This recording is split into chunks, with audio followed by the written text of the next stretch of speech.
శ్రీ కంచి కామాక్షి అమ్మవారి జ్యోతిశక్తి పీఠం. మీకు ఎటువంటి సమస్యలు ఉన్నా ఫోన్ ద్వారానే మా గురువు గారు జ్యోతిష్యం చెబుతున్నారు.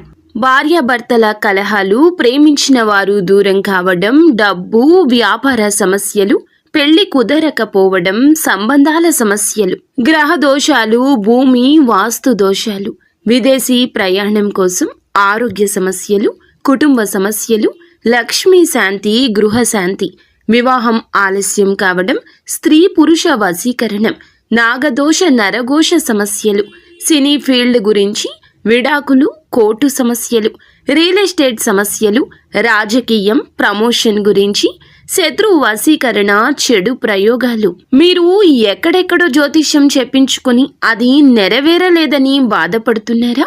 స్త్రీ పురుష వశీకరణకు ప్రత్యేక పూజలు చేసి మా గురువు గారు 100% పరిష్కారాన్ని చూపిస్తారు.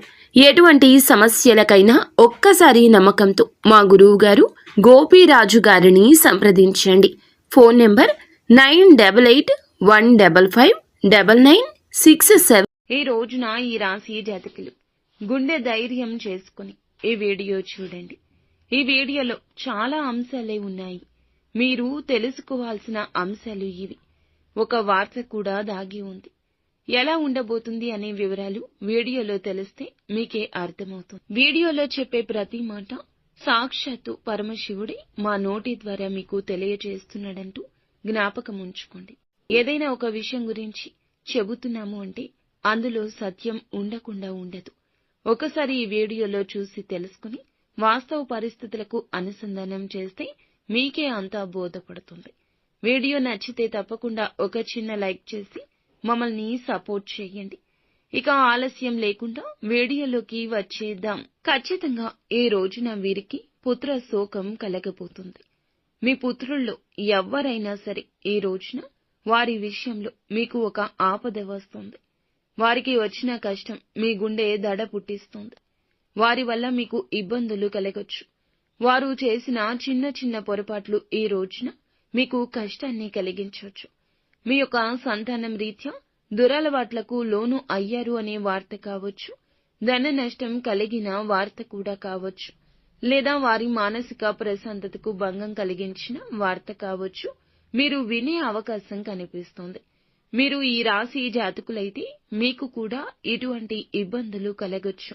అలాగే మీరు అవివాహితులు అయితే మీ యొక్క సోదరులు కానీ, సోదరి కానీ, కన్న తల్లిదండ్రుల విషయంలో కానీ ఈ రోజు కొంచెం జాగ్రత్త.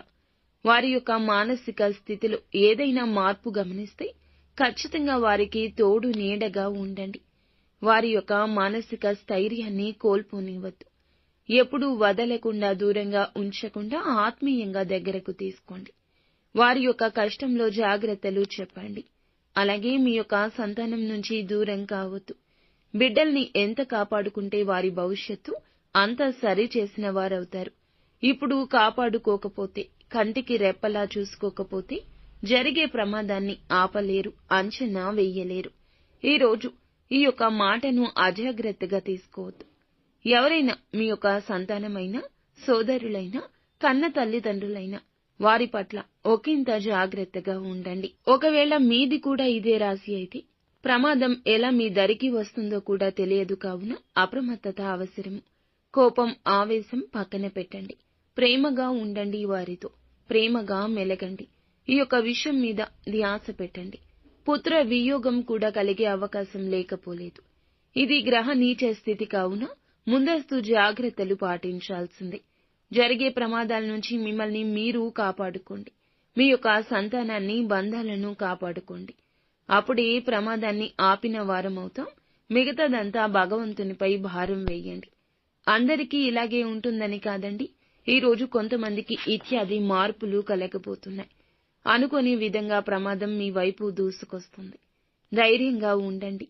భగవంతుడు ఏదైనా చూసుకుంటాడు. మనుష్యుల్ని కాదు పూజించేది, ఆరాధించేది భగవంతుణ్ణి. కాబట్టి భగవంతుడు అద్భుతాలు చేస్తాడు. అపనమ్మకంతో ఉండొద్దు. మిమ్మల్ని మీరు దృఢంగా నమ్ముకోవాలి. ఎప్పుడు ఏదో జరిగినా కొన్ని తప్పిదాల రీతిన ఈ రోజున ఆ ప్రభావం మీపై పడొచ్చు. ఎప్పుడో జరిగిన కొన్ని రకాల సంఘటనలు ఈ రోజున పునరావృతం అయ్యి మీ మనసుకు ఇబ్బంది కలగచేస్తాయి. మానసిక ప్రశాంతత లేకుండా చేస్తాయి. కావున ఈ రోజున అన్నింటినీ గుర్తు తెచ్చుకుని బాధపడే కంటే కూడాను భగవంతుని సన్నిధానానికి వెళ్లి కాస్తంతసేపు మానసిక ప్రశాంతత పొందుకోవడం తప్పనిసరి. ఈ సమయంలో ఏదైనా ముఖ్యమైన డెసిషన్ తీసుకోవాలంటే మంచి సమయమా కాదా అని ఆలోచిస్తుంటే తప్పకుండా జాగ్రత్తలు పాటిస్తూ డెసిషన్స్ వాయిదా వేసుకోవడం మంచిది. ఏదైనా మీ కార్యాలు పూర్తి చేయడానికి సమయం అనుకూలంగా ఉంటుంది. కానీ నూతన నిర్ణయాలకు కాస్త అగమ్యగోచరంగా ఉంటుంది. కొన్ని రకాల ప్రాబ్లమ్స్ ని ఎదుర్కోవాల్సి వస్తుంది. కాబట్టి కొంచెం జాగ్రత్త. వృత్తిరీత్యా అయినా ఉద్యోగరీత్యా అయినా ఎటువంటి రంగాల్లో అయినా జాగ్రత్తలతో పాటుగా ఖర్చు పెట్టే ధనం విషయంలో కూడా అప్రమత్తంగా ఉండండి. డబ్బు ఉంది కదా అని ఖర్చు పెట్టొద్దు. ఆకస్మిక ధన నష్టం ఎదుర్కొంటారు. తీసుకున్న నిర్ణయాలు నష్టాలు కలగచేస్తాయి. ఫ్రెండ్స్, చూశారుగా? ఈ వీడియో మీకు నచ్చితే